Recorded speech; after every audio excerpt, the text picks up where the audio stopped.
ازيكم يا حبايب قلبي؟ عاملين ايه؟ بصوا بقى، النهارده انا جايبه لكم خلطه حلوه جدا للبط.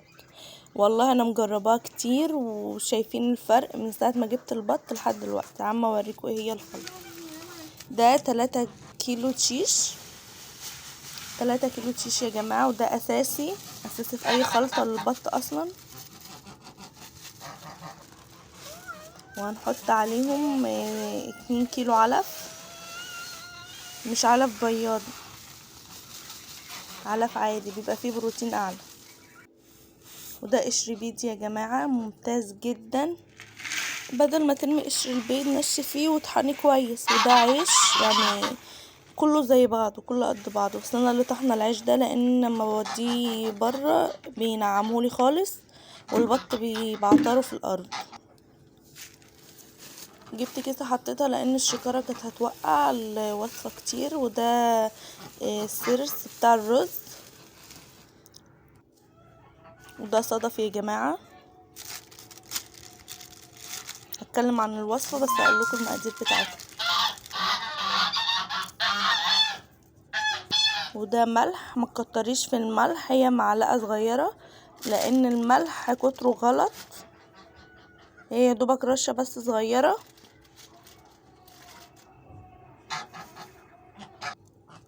ودي حبه البركه يا جماعه.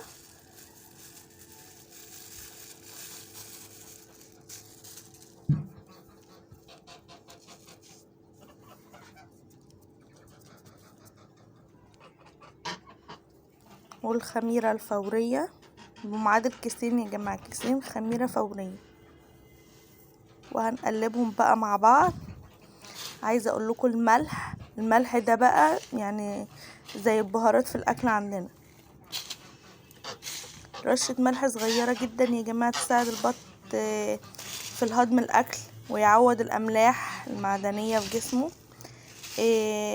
لكن تاخدي بالك رشه صغيره يا جماعه، البط ممكن يتعب لو كترتي، فلازم تكون سنه بسيطه بس.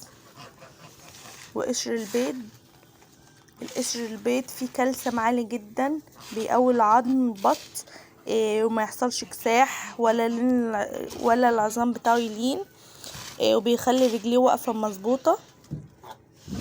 حبه البركه يا جماعه، حبه البركه ممتازه جدا، بتخلي البط نشيط جدا، مناعته عاليه، والمرض يعني ما بيجولوش بسهوله.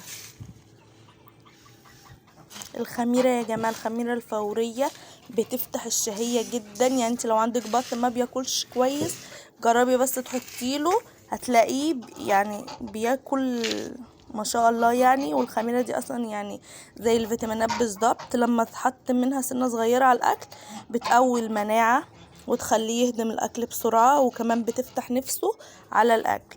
انا كنت مليت الجردل، هو الجردل ده اصلا بيكفيني 5 ايام، بحطه واقوم حاطه عليه شويه ميه ومقلباه الاكل، لازم احط ميه.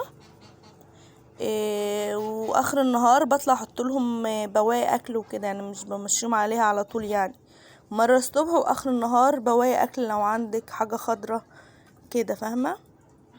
بصوا بسم الله ما شاء الله، اللهم صل وسلم وبارك على سيدنا محمد. هما عاملين ازاي على الاكل؟ اهم حاجه يا جماعه ما تنسوش تشتركوا في القناه وتدعموني حتى لو بلايك.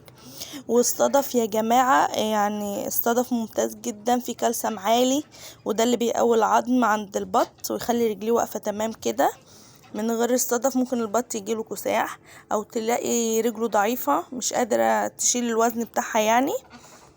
لو حطيت شوية صدف صغيرين على الخلطة العظم هيبقى زي الحديد بإذن الله، والبط يكبر يعني يكبر مظبوط كده. والخلطة دي والله العظيم بتخليه صحة ما شاء الله. والخلطة دي يا جماعة مش بس بتشبع البط، بتديهم طاقة وصحة. مع السلامة.